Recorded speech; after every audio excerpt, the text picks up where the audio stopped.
Hoy traemos dos bombazos que te harán saltar de alegría. Prepárate para celebrar un triunfo sin precedentes en Chile. En agosto del 2024, la Asociación de Generadoras de Chile publicó un bonito gráfico de torta desde el que se desprende que la potencia de generación con fuentes primarias renovables actualmente es el doble de la potencia de generación eléctrica instalada con fuentes térmicas como carbón, gas natural y petróleo. Además, en septiembre de este mismo año, la cantidad de energía generada en el último año por medios de generación con recursos renovables superó a la generada por fuentes térmicas por primera vez. Pero los chilenos que caminamos en la calle nos seguimos preguntando: Si se suponía que las energías renovables iban a bajar el precio de la energía, ¿por qué no han bajado las cuentas de la luz?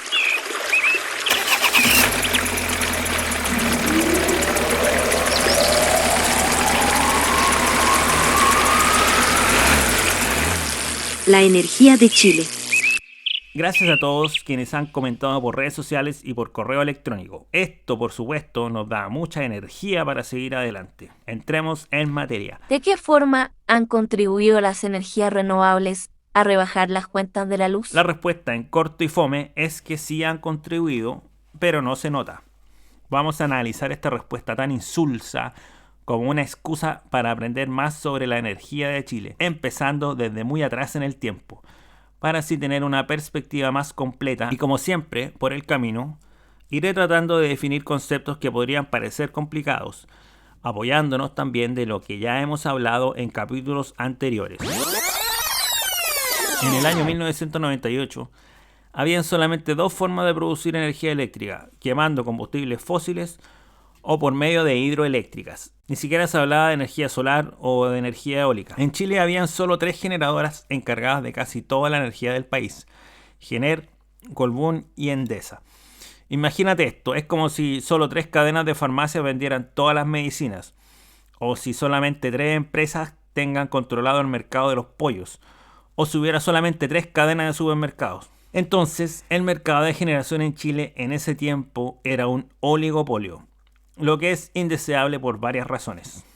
Como decía una profe de economía que tuve alguna vez: oligopolio es un mercado dominado por una pequeña cantidad de empresas, cada una de las cuales tiene un gran poder de influir sobre el precio y la oferta de un producto. En un oligopolio se opera bajo una competencia imperfecta. Estábamos en 1998. Chile estaba experimentando una sequía severa que afectó de forma directa a la generación de energía.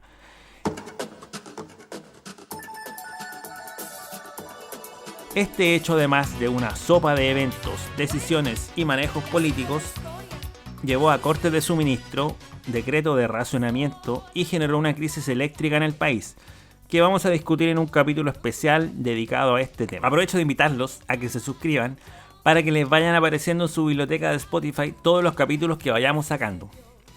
Entonces, en el año 1999 surgió esta crisis que para las personas que van por la calle significó cortes de luz, perder comida de los refrigeradores, perderse el final de la novela y consecuencias más serias como hospitales sin energía eléctrica por varias horas.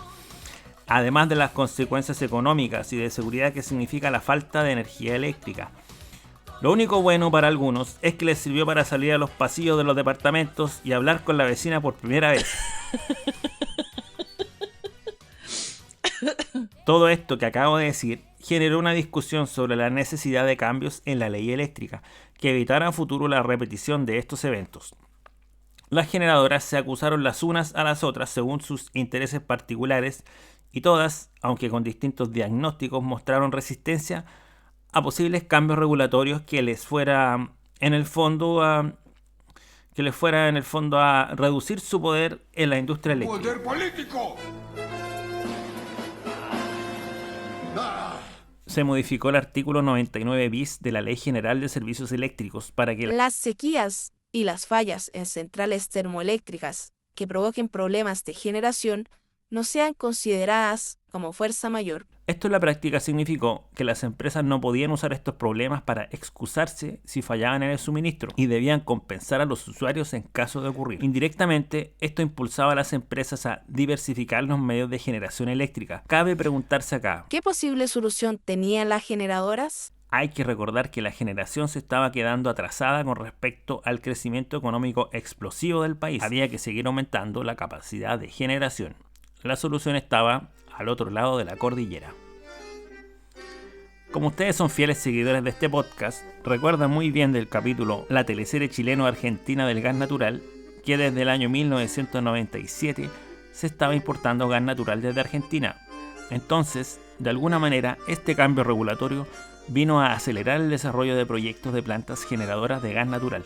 Fue en estos años que nos llenamos de plantas generadoras de gas natural, ciclos combinados de gasoductos e incluso las plantas productivas se modificaron para consumir gas natural en lugar de petróleo o diésel. Por un tiempo, esto dio un respiro a la industria. Pero ocurrió el corte del gas natural argentino a partir del 2004. Esto obligó a las empresas generadoras a utilizar combustibles alternativos más caros, como el diésel, para producir electricidad. El mismo diésel que sube de precio todos los meses. Aumentaron los costos de generación, por lo que se vislumbraban aumentos en las tarifas a clientes regulados. La crisis del gas argentino generó incertidumbre en el mercado eléctrico chileno. Se pararon las inversiones en gas natural y en realidad en todos los proyectos de generación. En ese momento, aún las renovables eran algo que se veía lejano. Esto limitó la capacidad de generación de energía eléctrica en Chile. Por esto, el año 2005, durante el gobierno del presidente Lagos, se plantearon varias modificaciones al marco normativo del sector eléctrico. En particular nos interesa acá la famosa Ley Corta 2, Ley 20.018, que no hay que confundir con las leyes cortas de distribución que hablamos antes en el podcast. Esta ley buscaba mitigar el impacto del corte del gas argentino en los clientes regulados a través de diferentes medidas, como incentivar la inversión en generación y solucionar el problema energético mediante un sistema de licitaciones públicas. Si bien en el papel buscaba incluir nuevas fuentes de generación, no se refería a energías renovables. En 2005 había exactamente 0 megawatts en plantas solares o eólicas en Chile. El objetivo era sencillo: cada distribuidora debía organizar subastas para asegurarse energía suficiente para al menos los próximos 3 años. Así, las licitaciones se convirtieron en el nuevo juego del sector eléctrico. En este sistema, las generadoras ofrecían sus precios y estos no podían superar un máximo predefinido, como un techo de precios. A pesar de que en el 2006, cuando partió la aplicación de esta ley, hubo suficiente oferta de energía a precios razonables, con los años los precios comenzaron a subir y la competencia a disminuir. Claro, las generadoras, en lugar de presentarse con precios decentes para competir con las otras en las licitaciones, lo hacían con precios cercanos al precio techo. Y esto podían hacerlo porque había poca competencia. Ya vimos que era un oligopolio. En el 2013 el panorama era desalentador. No solo faltaron ofertas para cubrir la demanda, sino que el precio adjudicado fue casi igual al máximo permitido, $129,5 por megawatt hora. No tan abierta la boca porque no es natural. Ahí mira. En otras palabras, la Ley Corta 2 en el mediano plazo no había logrado sus objetivos de atraer más competencia ni de bajar los precios. Lo que logró fue subir los precios hasta el techo. Como dijo Bruce Dickinson, el camino al infierno está lleno de buenas intenciones. Así que, por muchas buenas intenciones que tuviera la Ley Corta 2, esta trajo un alza en los precios de la electricidad para la tía Marta, para el Nelson de la panadería y para todos en la Pobla. Ya habiendo pasado casi 10 años de su implementación y 2 periodos presidenciales, la Ley Corta 2 además produjo situaciones de suministro sin contrato y un aumento de la incertidumbre regulatoria, lo que afectó más aún a los clientes regulados.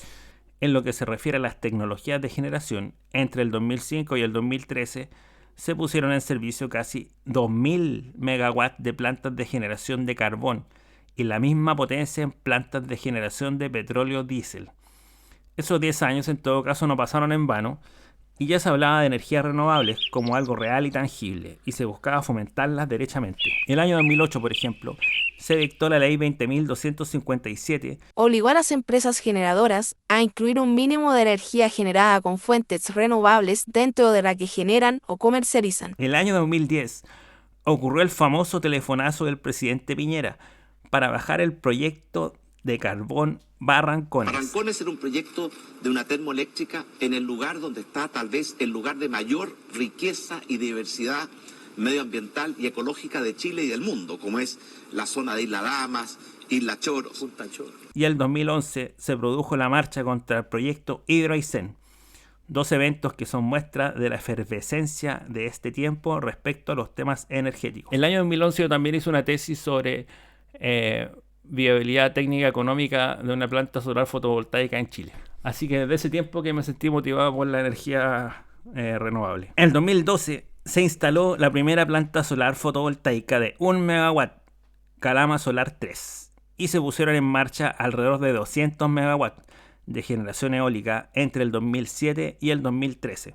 El diagnóstico de la situación de la industria eléctrica en Chile fue presentado en el segundo periodo de la presidenta Michelle Bachelet el 2014, junto con una nueva propuesta de ley. A lo largo de la última década hemos observado altos costos marginales y precios de electricidad para clientes finales que no reflejan el costo de un desarrollo eficiente del sistema. La forma de las ofertas en las licitaciones de distribución no son consistentes con competencia perfecta. Encontramos, en cambio, una competencia imperfecta con un ejercicio de poder de mercado de tipo unilateral o no cooperativo. Entonces, con esta nueva ley, 20.805, la responsabilidad de las licitaciones de suministro pasó de las distribuidoras al Estado en la figura de la Comisión Nacional de Energía. O sea, ahora el juego pasó al Estado.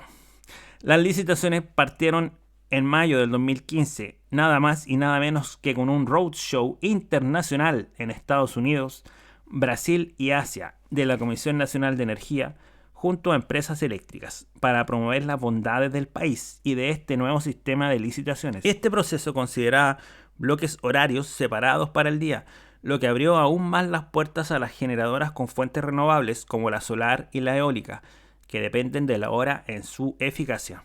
El ministro de Energía, Máximo Pacheco, señaló, sin lograr ocultar el orgullo por el trabajo realizado: estamos cumpliendo nuestro objetivo de remecer un mercado que se había letargado y que se había acostumbrado a funcionar con pocos actores. Como un club exclusivo, el Estado ha recuperado su rol articulador en el sector energético y hoy es capaz de encauzar el ímpetu privado hacia una mayor competencia que beneficiará a las familias y a las pymes con menores precios en las cuentas de la luz. En esta licitación se adjudicó un precio promedio de $47,6 por megawatt hora y se logró incorporar generadoras de plantas eólicas y solares fotovoltaicas. $47,6, y estamos hablando que el 2013 estaban en $128 por megawatt hora. La rebaja de este precio que se ha conseguido va a aparecer en la cuenta de la luz a partir del año 2021 y va a ser de un 20% a lo menos. Con respecto a este proceso licitatorio, un informe de ACERA, Asociación de Energías Renovables y Almacenamiento, concluyó: tan solo por la presencia de las ERNC en el proceso 2015-1 y sin tomar en cuenta el efecto de la mayor presión competitiva que ellas significaron, el ahorro para el consumidor final es de $1.863 millones. Por otra parte, un informe de SISTEP, que es una consultora de referencia en la industria energética, informó: el resultado de la última licitación se verá amortiguado por la existencia de otros contratos de energía a precios mayores, así como el efecto que producen las otras componentes de la tarifa, tales como el IVA, cargos por capacidad, costos de distribución y transmisión, entre otros. SISTEP indicó que para un cliente típico de Santiago, la tarifa total se reduciría en 4%, en contraste con el 20% que indicaba Pacheco. Finalmente, respondiendo a la pregunta: ¿de qué forma han contribuido las energías renovables a rebajar las cuentas de la luz? Es importante entender que sí ha habido un efecto de reducción de precios de la energía con la introducción de las energías renovables. Esto lo explica mucho mejor el señor Rodrigo Castillo en una entrevista a La Segunda el 2024. A partir de las reformas que hicieron tanto Pacheco como Andrés Romero, esa escalada alcista efectivamente no solo se detuvo, sino que se comenzó a revertir. Si hubiéramos seguido en esa escalada alcista y con energías fósiles, los precios hoy día estarían como llegaron a estar en Europa, cerca de $140 por megawatt hora, una cosa absurda. Lo que pasa es que los contratos entre las distribuidoras y las generadoras son un compromiso de largo plazo entre 15 y 20 años. Por tanto, aún tenemos un gran arrastre de contratos caros firmados con anterioridad. Estos contratos operan con largos desfases de tiempo, que les permiten a las generadoras contar con el tiempo para la ingeniería, construcción y puesta en operación de los proyectos. Por ejemplo, la licitación 2015-1 comprometió suministros de energía a contar del 2021 y hasta el 2040, por lo que el efecto de la baja en el precio de la energía se iba a notar solamente a partir del 2021. En un reportaje del 2023 de El Mercurio, Claudio Espinosa, de la consultora Aclai, dijo: Los precios baratos de verdad aún pesan poco. Hay contratos caros que están activos. Los contratos más agresivos, o sea, los más baratos, fueron cancelados el año pasado. Daniela Halvorsen, de la consultora Evol, dijo además: los precios de los contratos están en dólares y además indexados al IPC de Estados Unidos y a precios de combustibles fósiles, es decir, las alzas de tipo de cambio, la inflación y la invasión de Rusia a Ucrania han tenido impactos directos en los precios finales de los consumidores. Humberto Verdejo, de la Universidad de Santiago, dijo que influyeron también los retrasos de la publicación de decretos tarifarios. Se van generando saldos pendientes, y la ley dice que los saldos pendientes que se acumulan de un semestre a otro deben traspasarse íntegramente a tarifa el siguiente. Además, en octubre del 2019, y como ya saben del capítulo 0 de este podcast, se dictó la ley que congeló las tarifas, la ley PEC. En esencia lo que estamos haciendo es congelar las tarifas para las familias y que en vez de que esperen las familias que las cuentas bajen, esperan las compañías y cobran esos dineros en el futuro.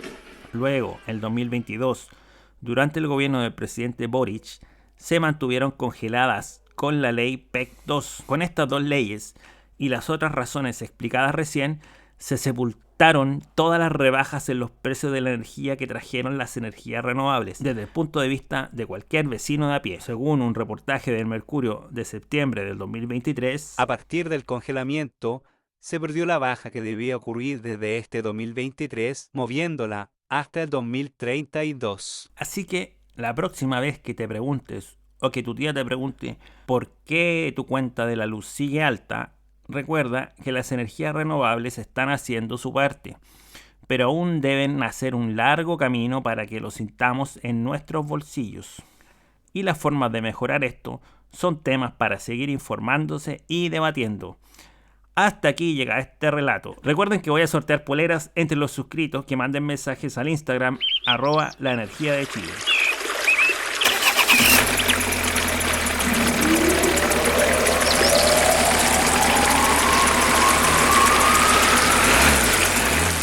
La energía de Chile. Le mandamos saludos a todas las personas que están sin luz en este momento, guarden energía